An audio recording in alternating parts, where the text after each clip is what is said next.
Sa mabuting balita ngayon, makikita natin si Maria, kapatid ni Lazaro, na nagbuhos ng mamahaling pabango sa paa ni Jesus. At pagkatapos, pinunasan niya ito ng kanyang buhok. Sa mata ng iba, lalo na kay Judas, ito ay isang pag-aaksaya. Isang bagay na sana daw ay pinagbili at ibinigay sa mga mahihirap. Ngunit para kay Maria, hindi ito sayang at pag-aaksaya. Ito ay isang pag-ibig na walang suka, ang pag-aalay ng buong buo at walang pagtitira sa sarili. Ipinapakita ni Maria na ang tunay na pagmamahal kay Kristo ay hindi kinukwenta. Hindi niya inisip ang halaga, hindi niya inisip kung ano ang sasabihin ng iba.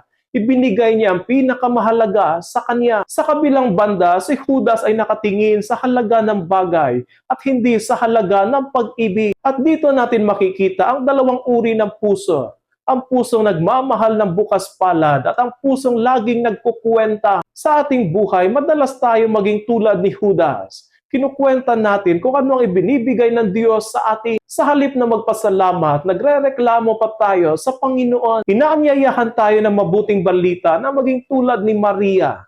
Magbigay hindi sa kung ano ang sobra, kundi sa kung ano ang mula sa puso. Sapagkat ang tunay na pag-ibig ay hindi sinusuka, kundi ibinubuhos ng lubos at ng buong puso. Mga kapatid, ang mabuting balita ngayon ay nagtatanong sa atin, ano bang ibinibigay natin kay Kristo?